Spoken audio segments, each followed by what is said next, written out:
Welcome to Rebuild Rescue. I wanted to introduce my 1998 International 4700 Low Pro truck, who we've named Stubby.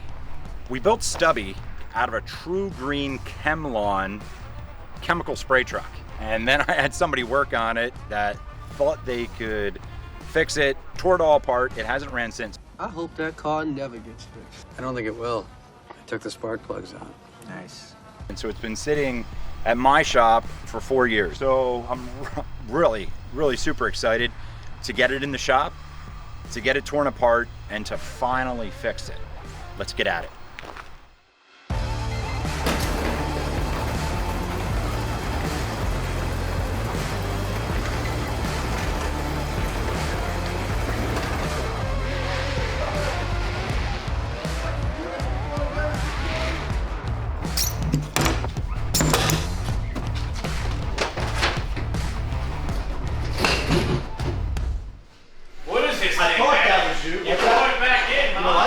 We're gonna get it running, man. I love this truck. We're gonna get it running. A Stubby DT. No. This is actually a 7.3 Powerstroke. Stroke, man. Yep, 7.3 Powerstroke. Rare. Yeah. Oh, no doubt. That's rare.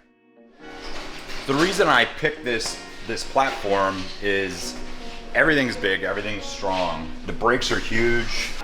They have to be like 16 inches long, just the caliper here. The steering box, I mean, it's immense. You can beat this thing towing, doing whatever you want, and it's not gonna break.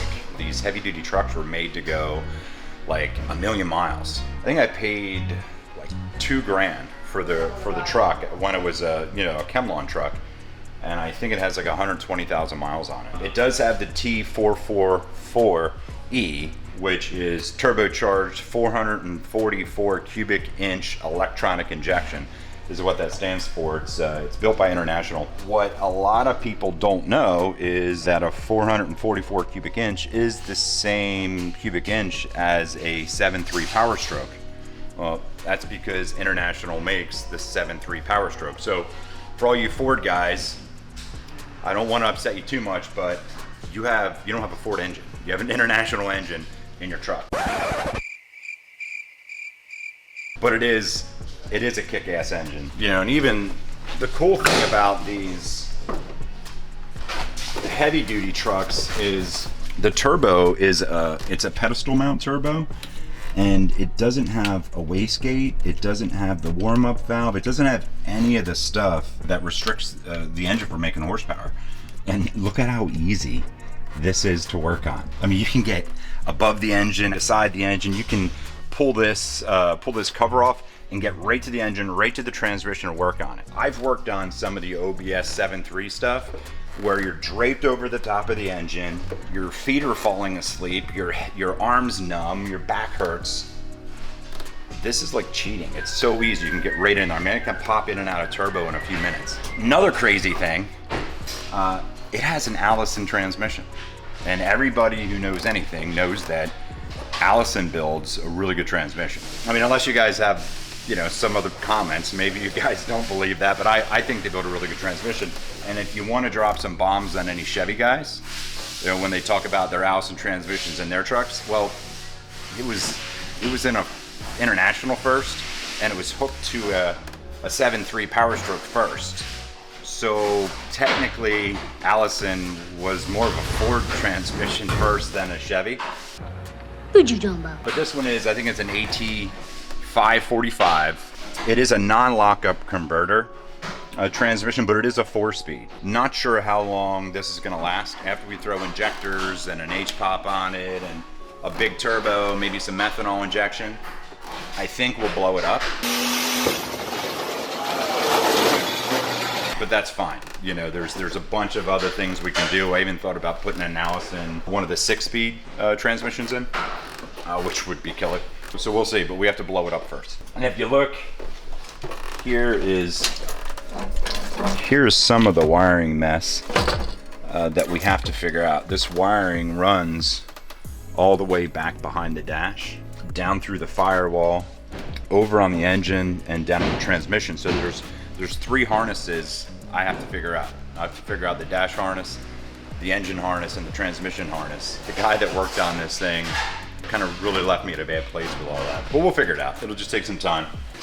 You know, this used to be the filler when it was on a factory Dodge truck. The tank on this truck is down low. It's got a huge, nice step side tank. But that leaves all of this room right here to install a methanol injection kit or something down in here, like a big tank, probably like a 10-gallon tank. And then have the filler right here. So you'd be at the gas pump pouring windshield washer fluid in here. So it'll be funny too to see people's reaction and see how many people, you know, stop me from doing that. But I think it'll be a great access. That'd be pretty neat. Yes, it does have a Dodge bed on it. To be honest, the Dodge bed looked better than any of the Ford beds did, and the shape of the bed matches the shape of the front end of the fenders a lot better.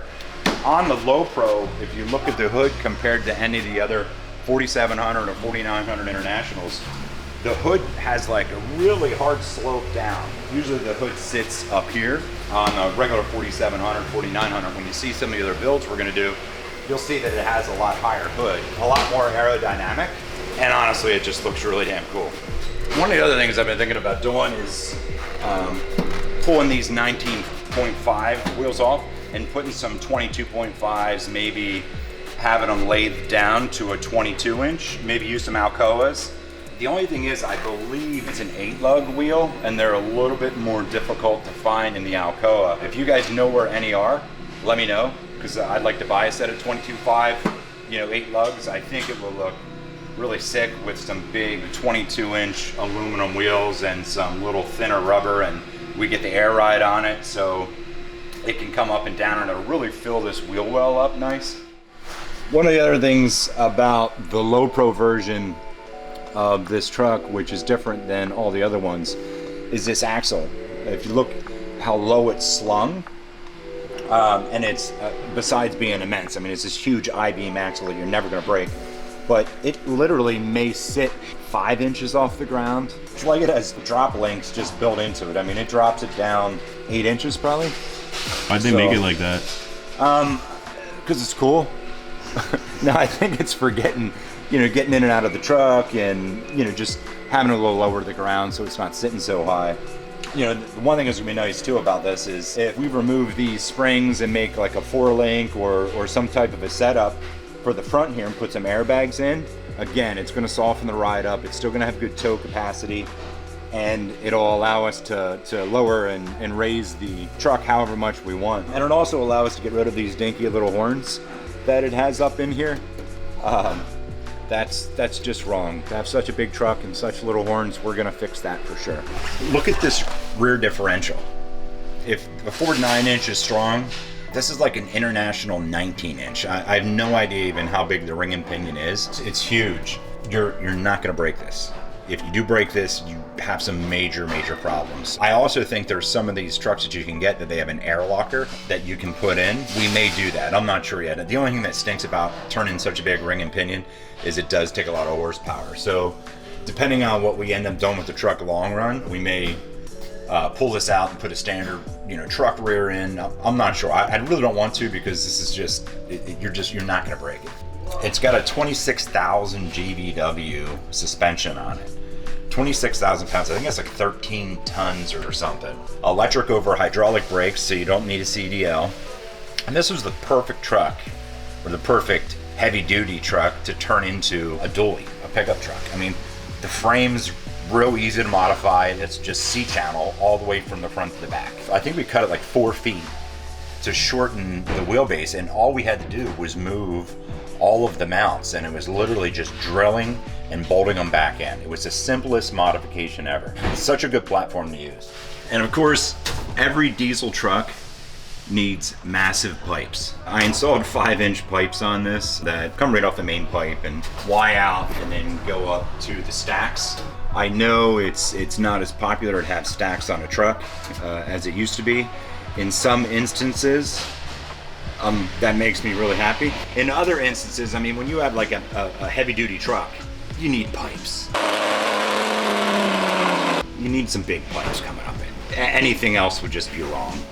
Now, if you have an F-250 with trash cans coming up the middle or something. This looks absolutely stupid. That's questionable. But pipes, nice chrome pipes or stainless pipes on the side of a real medium duty truck, that's the way you do it. I'm gonna need some help. You know, like what size injector should I put on it? Or what brand methanol injection should we put in it? Is there anything else we can do? Should we put valves in it, springs, or I don't know. We're shooting for like 500 horsepower, 5.6. I think that's about the safest maximum horsepower, and I do want to be able to tow with it and actually use it for now. So I'm gonna need your help. Put some ideas in the comments of what we can do and how we can do it. Some of the other projects we have, I mean, I have Stubby. We're gonna also build the world's fastest box truck. I don't think it's been done before, but I'd like to see an 11-second box truck. We have the Beast, which is a 4-door international. I have 56-inch or 58-inch Unimog tires to go on it. Also gonna build a custom 24-foot wedge tow truck out of an international truck. I have a couple of these things sitting around, and they're just such good platforms to build stuff. So stick around. We'll be introducing tons of projects you guys are gonna love.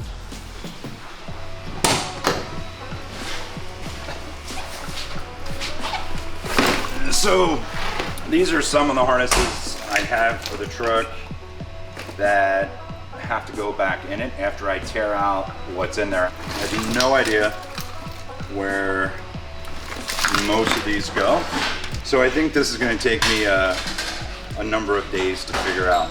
In the next video, we're going to get these harnesses pulled out, we'll get these put in, and Stubby will run again.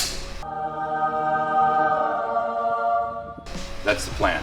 So make sure you check out episode 2 of the Stubby build. Thanks for coming along.